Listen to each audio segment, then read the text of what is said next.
Assalamualaikum warahmatullahi wabarakatuh.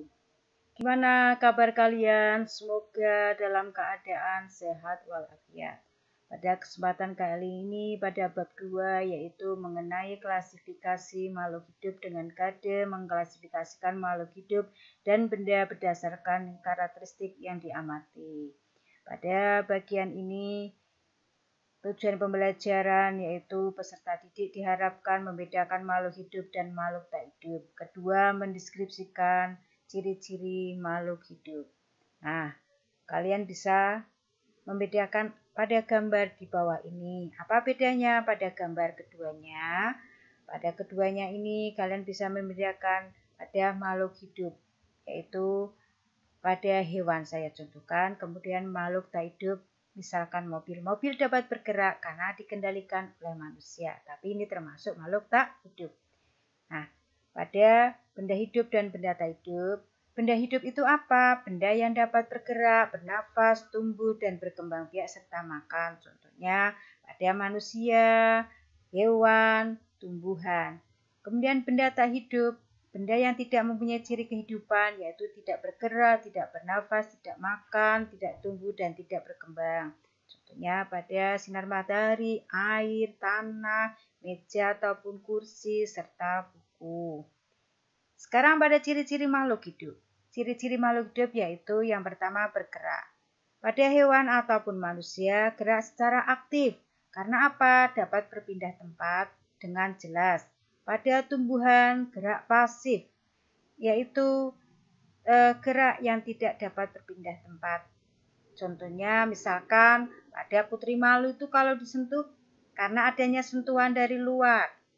Kemudian pada ciri kedua yaitu bernafas. Bernafas itu proses pernafasan, pengambilan oksigen dari luar serta mengeluarkan karbon dioksida atau CO2.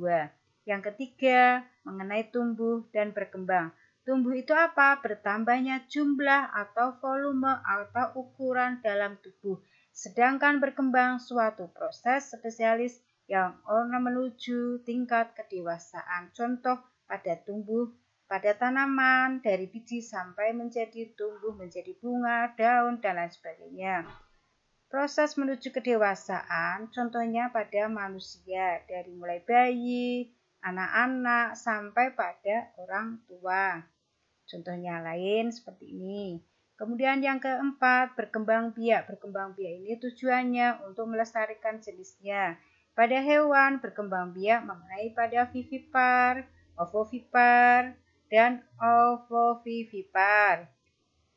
Kemudian pada bagian tumbuhan, yaitu dengan vegetatif, tak kawin, dan generatif melalui perkawinan.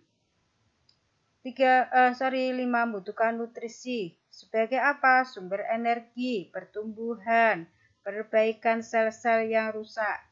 Mengeluarkan zat sisa pada nomor 6. Mengeluarkan zat sisa itu atau ekskresi. Pada hewan atau manusia berupa organ paru-paru, kulit, ginjal, dan hati. Kalau kulit mengeluarkan apa? Keringat, ginjal mengeluarkan urin. Pada tumbuhan ada juga organnya stomata dan inti sel. Yang ketujuh, peka terhadap rangsangan. Contoh putri malu yang disentuh akan menguncup daunnya. Kemudian kalau pada manusia, misalkan terkena sinar matahari secara langsung, yaitu akan menutup mata kita. Dan yang terakhir, mampu beradaptasi.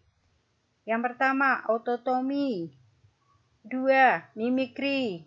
Yang ketiga, hibernasi. Nah, pada pertemuan kali ini cukup sekian. Wassalamualaikum warahmatullahi wabarakatuh.